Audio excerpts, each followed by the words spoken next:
आज आपण खूप महत्त्वाचा पण बऱ्याच कमी लोकांना माहीत असलेला व्हिडिओ बघणार आहोत. पूर्वीच्या काळात भारतात सती प्रथा होती.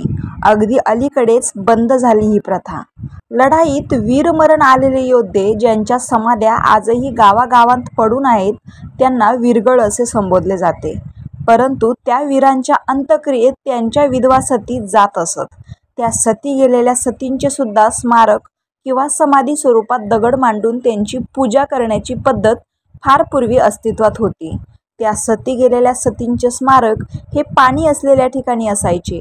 त्याला कारण असे होते की सती गेलेली स्त्री ही अग्नीमध्ये जिवंत जळलेली असल्यामुळे तिला जो प्रचंड दाह सहन करावा लागला गेला तो त्रास नंतर तिच्या पुढच्या प्रवासात कमी व्हावा या उद्देशाने पूर्वीच्या लोकांमध्ये अशी धारणा होती की तिचे स्मारक हे पाण्यात किंवा पाण्याच्या कडेला असावे.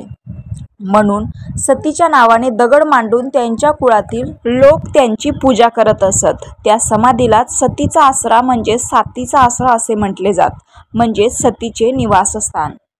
आणि दुसरी एक माहिती म्हणजे तरुण मुली अथवा 1-2 मुलं झालेल्या स्त्रिया यांनी काही कारणाने जर पाण्यात आत्महत्या केली तर त्यांचे आत्मे या स्वरूपात भूतलावर पुन्हा वावरतात असा सुद्धा समज आहे. तसेच एखादी स्त्री बाळंतपणाच्या काळामध्ये मृत्यू पावली तर ती पुन्हा या पिशाच्य योनीमध्ये वावरते. याचाच अर्थ असा की ही योनी पिशाच्य स्वरूपाची आहे असा समज प्रचलित आहे.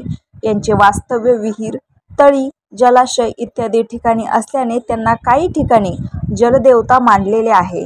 अमावस्या पौर्णिमेला एखादा मनुष्य पाण्यात बुडाला तर त्याला आसरांनी ओढून नेलं अशी अंधश्रद्धा आहे.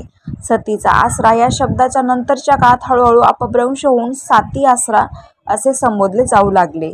साती म्हणजे 7 आणि आसरा म्हणजे देव्या, अर्थात 7 देव्या असे समजले गेले. पुढे यामध्ये अनेक अंधश्रद्धा जोडल्या जाऊ लागल्या. त्यासाठी अनेक दंतकथा जोडल्या गेल्या. पाण्याची देवता, भूत, प्रेत, रक्षण करणारी देवता वगैरे वगैरे. काही ठिकाणी या आसरांची यात्राही भरते. अंधश्रद्धा ही येथील समाजाला लागलेली कीड आहे आणि त्याचे कारण आहे अशिक्षित समाज. समाजात मान्यता काहीही असो परंतु त्याचा मूळ इतिहास वरती सांगितल्याप्रमाणेच आहे.